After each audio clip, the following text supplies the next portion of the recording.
Salam, peace be upon you. My name is Mohammed Layiq Sediqi, the father of Holophase. Part 9. Phi Literacy Assessment, Defining Fluency. Remember the language we are learning. There is one field, phi, the holophase, one continuous cyclic movement from which all of reality unfolds.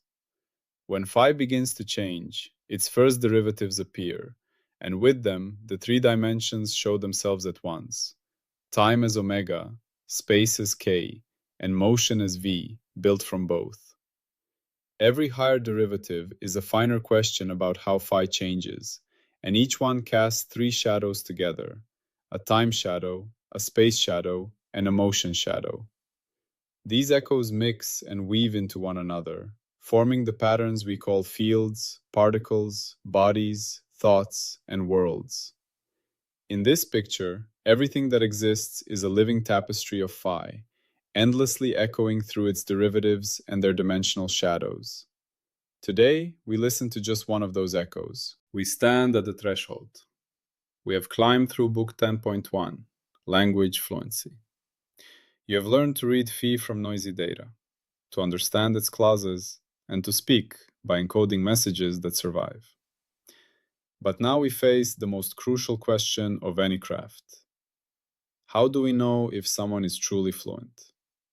How do we separate real skill from elegant speculation? This part is about building the gate. It is about defining objective, measurable benchmarks for phi literacy. You are entering the examination hall. But this is no ordinary hall. It is a vast, open proving ground where theory meets practice, where claims are stress-tested against reality's unforgiving standards. Your role is that of the certifier.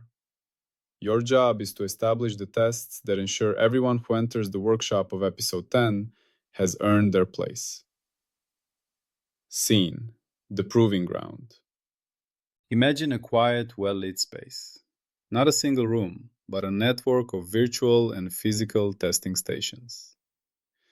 At one terminal, a candidate is presented with a raw, noisy interferogram, the grainy picture of light and dark fringes from a vibrating plate. At another, they watch a movie of a complex phi field evolving, full of swirling patterns and collisions. At a third, they must design a communication system to send a specific command through a simulated turbulent channel. These are not abstract puzzles. They are the standardized phi test suite. Each problem has a known ground truth answer generated by a trusted digital twin. Each has calibrated noise, known distortions, and a precise scoring rubric. The candidate solutions, their reconstructed phi maps, their clause labels, their decoded messages, are compared automatically against this ground truth. A score is generated, not a grade, but a placement on a public ladder. This ladder has rungs: reader, interpreter, speaker, controller, steward. This is our core puzzle. How do we create an assessment system that actually measures fluency in the phi language, not just the ability to pass a specific test? How do we ensure the gatekeeper is fair, rigorous, and aligned with the real-world demands of holophase engineering? The peril of unverified fluency. Consider the alternative. Without such a system, the field of phi engineering would remain a swamp of subjectivity. Charismatic theorists could claim profound insights but fail to reconstruct a simple phase map. Clever programmers could write elegant code that collapses in simulation. Experts would be declared by reputation, not by demonstrable skill. This is how disciplines become cults and how engineering disasters are born. The Coherence Selection Principle applies here with brutal force. A community that cannot distinguish coherent skill from incoherent noise will amplify the noise. It will reward persuasive storytelling over reproducible results. It will decay into factions and dogma. If coherence breaks, we stop. If coherence returns, we continue. And coherence in a community begins with shared verifiable standards of competence. The proficiency ladder, a map of mastery. Let's define the rungs. Each is not just harder, but represents a qualitatively different integration of skills. Reader can reliably reconstruct phi from raw, noisy data, part 10.1.1. Their solutions include honest uncertainty fields. They can pass the coherence gate of local integrability. They know when the data is too noisy to unwrap. Can analyze a phi of XYT stream and correctly label regions with clause types, part 10.1.2. Their labels are probabilistically sound and lead to accurate short-term predictions. They don't mistake noise for a vortex. Can encode a discrete message into a phi waveform and design a decoder to recover it through a noisy channel, part 10.1.3. Their designs respect channel constraints and achieve a target bit error rate. Looking ahead to books 10.3 and 10.4, can write a phi program to achieve a goal in a simulated foundry, debug it, and ensure it maintains coherence. Can design simple feedback loops. The highest practical rank. Can design systems with safety, containment, and ethical foresight. Can audit others' work. Understands the long-term consequences of interventions. This ladder is a skill matrix.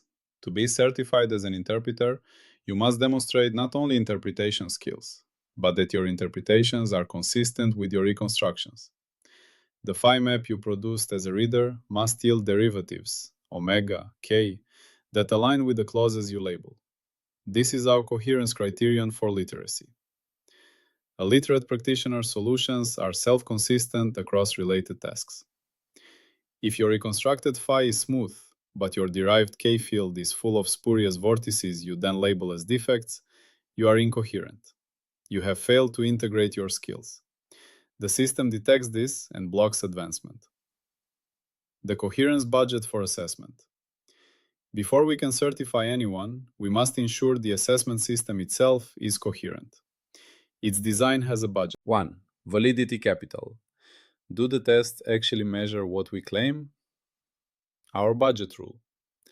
The test suite must be grounded in real phi physics, using the digital twin to generate ground truth. It must cover the triunity, tasks involving time, space, and motion echoes. 2. Reliability capital. Is the scoring consistent and free from bias? Our budget rule. Scoring must be largely automated against the twin's ground truth. Human judgment is minimized and guided by clear rubrics. The same candidate should get the same score on equivalent tests. 3. Security capital. Is the system resistant to gaming? Can someone memorize answers without understanding? Our budget rule. The test suite must be vast and generative. Problems are drawn from a large parameterized family. Teaching to the test should be impossible without actually teaching the underlying skill. If our assessment system lacks this capital, if it's easily gamed, subjective, or measures irrelevant skills, it is incoherent. It becomes part of the problem. We must earn this capital through rigorous design and continuous peer review. Our coherence gate for the entire assessment system is predictive validity. We don't just trust our tests, we validate them in the real world. We take a group of people who have scored as speakers on our test suite. We give them a novel, real-world lab challenge they've never seen. Design a system to send this command via sound through this specific room. We also take a group who scored as readers only. We compare their performance. The pass-fail rule for the assessment system itself is this. Speaker-certified individuals must significantly outperform reader-certified individuals on the real-world task. The test score must predict real capability. If it doesn't, our tests are meaningless. We fail. We must go back and redesign the suite. The rollback trigger is severe. If predictive validity fails, we suspend certifications based on the flawed tests. We contain the damage to the system's credibility. We revert to a simpler, more obviously valid set of tasks while we diagnose the flaw. we have exceeded our licensed window of assessment validity. The architecture of the test suite. The suite is built from public datasets and challenges. Transparency is armor against corruption. Core skill modules. Each corresponds to a part of Book 10.1. Noisy interferograms with hidden phase landscapes. Some include topological defects. The candidate must submit phi of xy with uncertainty. Clause labeling challenges. Movies of simulated systems, convective cells, wave turbulence, chemical reactions. The candidate must label regions and times with clause types and confidence. Communication challenges. A channel model, impulse response, noise stats, is provided.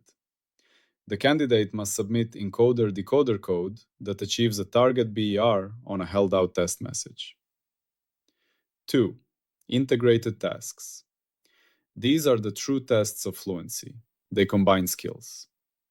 Task. Here is raw data from a novel system. Reconstruct phi, identify the dominant clauses, and predict the state 10 time steps ahead. Then, encode the prediction into a robust message for transmission through this noisy channel. This task chains reader, interpreter, speaker. Incoherence at any step breaks the chain. 3. Falsification tasks, the safety rail. This is a brilliant critical mechanism. These are problems designed to be failed by someone using the wrong assumptions. Example. Provide intensity data that is not from a coherent interference pattern, but from a purely random diffuse source. A candidate who blindly applies a phase unwrapping algorithm will produce a beautiful but completely fictitious phi map. A literate candidate will first check for coherence, measure the contrast of the fringes, check for local integrability, and will correctly report. This data lacks sufficient coherent signal for phi reconstruction. The problem is ill-posed. Another example. Provide a data stream that violates a fundamental constraint of the supposed system. For example, a wave where omega and k are unrelated. A candidate who labels it as a coherent wave clause fails. A literate candidate identifies the inconsistency. The inclusion of falsification tasks is the ultimate safety rail. It ensures that certification requires not just technical skill, but epistemic vigilance.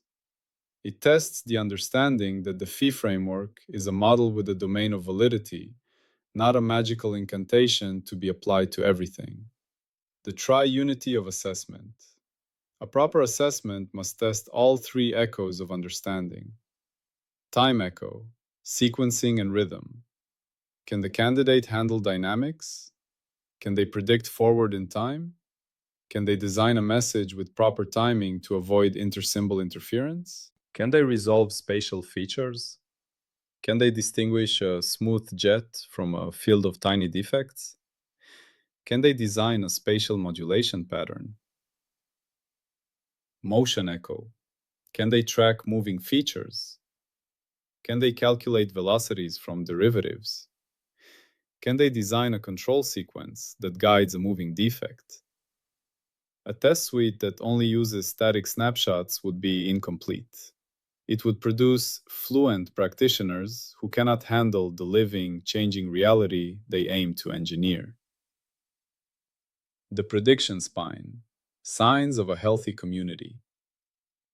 From this system, we can derive a powerful prediction spine about the development of the phi engineering community. 1. Individual predictive validity. An individual's test suite score will correlate strongly with their performance on a novel, real-world lab task requiring phi skills. This is our primary validation metric. 2. Community reproducibility. As the community's average literacy score increases, the replication rate of published phi experiments will increase. Fewer published results will be irreproducible artifacts of methodological error or misanalysis. The science will become more robust. 3. Skill stability. Higher proficiency levels, controller, steward, will show lower variance in their scores on equivalent tasks. Their skill is robust, not fluky. A steward might consistently score between 92 to 96% on a complex design task, while a novice speaker might score between 40 to 80% based on the specific problem. These predictions turn the assessment system into a scientific instrument for measuring the health of the field itself. Falsifiability, when the tests themselves fail. Now, the crucial falsifiability threads that keep the assessment honest. If literacy scores do not predict real-world performance, if certified speakers perform no better than untrained individuals on practical communication tasks, then the test suite is invalid. It is measuring something other than true fluency. It must be scrapped and rebuilt.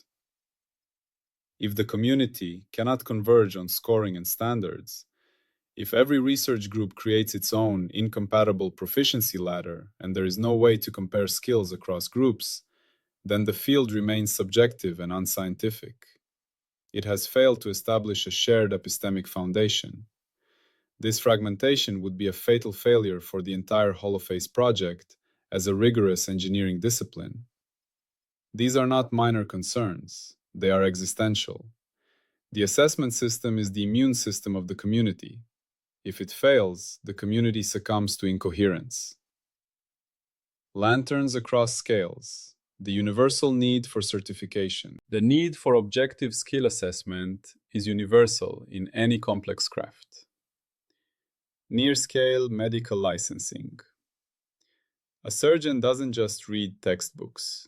They must pass practical exams on cadavers and supervise procedures. Their literacy in anatomy and technique is tested before they are allowed to operate independently. The stakes of unverified fluency are life and death. Middle-scale aerospace engineering. Engineers designing flight control systems must be certified in specific methodologies and simulation tools. Their designs are subjected to standardized stress tests in wind tunnels and software-in-the-loop simulators. A certified engineer's work is trusted because it has passed a known, rigorous gate. Imagine a future where fee engineering is used to maintain star-spanning infrastructure.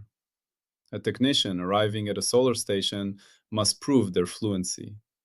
They might interface with the local test suite that presents them with a simulated fault in the station's phase regulation system. Their certified ability to diagnose and design a safe patch is the ticket to entry. The alternative is trusting a stranger with the stability of a star. In each case, the pattern is identical. High stakes demand verified, standardized competence. Trust must be earned through demonstrable performance, not credentials or charisma. The ethics of assessment. Gatekeeping as stewardship. This brings us to a profound ethical dimension. Gatekeeping is a sacred responsibility. To certify someone as fluent is to grant them access to tools of immense power. It is to say, we trust you to read reality accurately, to interpret it without hallucination, to speak without causing harmful resonance. The ethical imperative is to ensure the gate is fair, accurate, and necessary. Fair. It must be accessible to anyone with the talent and dedication, not just to an in-group. The test suite must be public, the criteria transparent. Accurate. It must truly measure fluency, not the ability to game a system or parrot dogma. The falsification tasks are key here. They protect against cunning fools. Necessary. It must exist. The alternative, unverified individuals wielding fee engineering tools, is ethically unacceptable. It would be like letting anyone perform brain surgery. The safety rail of the falsification task is also an ethical rail. It cultivates and tests for humility. It ensures that certified practitioners understand the limits of their knowledge and their tools. This is the opposite of hubris. It is the foundation of responsible power. Power without coherence is self-destruction. And coherence in a civilization begins with ensuring its practitioners are coherently skilled. A measurement scene, the online exam platform. Let's visualize our roadmap's measurement scene. Scene, an online phi literacy exam platform. A candidate logs in.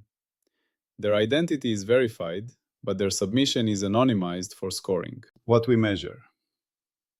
We measure their performance on a randomized selection of core skill and integrated tasks. We measure the accuracy of their outputs against ground truth, mean squared error, clause label F1 score, beat error rate. We measure the coherence of their solutions across tasks, consistency metrics. We record their handling of falsification tasks. The platform processes the submission. The candidate score reliably places them on the ladder. Their solutions show internal consistency. They correctly identify and reject falsification tasks. A candidate who aces unwrapping and clause labeling, but whose communication design just meets the target BER, might be certified as a speaker with a note, strong reading interpreting, adequate speaking. Another candidate who passes all 3 core skill modules with flying colors and demonstrates insight on integrated tasks is certified cleanly. Speakers reliably complete message passing challenges that readers cannot even attempt. The system produces nonsense. Scores are random and don't correlate with any sensible skill model. Self-proclaimed experts from traditional fields fail basic unwrapping tasks. The platform is found to be gameable, perhaps by submitting solutions that overfit to the known problem family without understanding, which are then exposed by a new batch of generated problems. The benchmark fails to establish a reliable hierarchy of skill. The recognition skill, seeing the need for a standard. You know a field needs this skill when you hear claims like, I understand phi theory, or my method is better, but there's no way to objectively compare that understanding or method against the shared benchmark. When you see disagreement that boils down to you're not analyzing it right, or when results fail to replicate and blame is cast on subtle differences in technique, you are witnessing the acute need for standardized literacy assessment. The moment a craft matures from art to engineering, it must build its examination hall. The digital twin, the indisputable referee. The twin is the heart of the assessment system. It is the source of ground truth. It generates the test problems with known answers. It adds calibrated noise. It simulates the channels. It runs the candidate's submitted code in a sandboxed environment. Most importantly, it is impartial. It doesn't care about the candidate's reputation, their institution, or their eloquence. It compares outputs to its internal truth and generates a score. This automates objectivity. The twin is the ultimate coherence gate for human skill. Enabling the future, the quality control gate. This skill, phi literacy assessment, depends completely on the previous 3. You cannot test reading, interpretation, and speaking if you haven't defined what they are. What does it unlock? Everything. The roadmap states it clearly. Enables next, all advanced engineering. This is the quality control gate for entering the phi workshop. No one proceeds to book 10.2, building advanced sensors, or 10.3, programming, without first proving they can reliably read, interpret, and speak. This gate ensures that the community building the future is composed of individuals whose understanding is coherent, tested, and trustworthy. It prevents the elegant but fragile theories of Episode 9 from being wielded by those who don't understand their practical, messy, and constrained application in Episode 10. This is how a craft becomes a civilization. It sets standards and then it lives by them. Zenodo and the open standard. If you want to see the full mathematical derivations and exact equations behind this idea, you can search for Holophase on Zenodo. There you will find the scientific papers that this audio journey is built on. The papers would formalize the scoring rubrics, the specific loss functions for comparing reconstructed phi, weighted by uncertainty, the probabilistic frameworks for evaluating clause labels, the information theoretic measures for communication efficiency. They would publish the exact parameters of the canonical test problem families, making the standard fully transparent and reproducible. They would present the statistical studies correlating test scores with real-world performance, providing the empirical evidence for the test's validity. Return to the file. Let us zoom out. We have completed book 10.1. We began illiterate, staring at noise. We learned to read the letters, then the words, then to speak our own sentences. And now, we have built the system to certify literacy itself. We remember, there is only one field. Our fluency is our ability to engage with it accurately and responsibly. The assessment system is not a bureaucratic hurdle. It is the embodiment of our commitment to truth, to rigor, and to the safe stewardship of the profound understanding we are uncovering.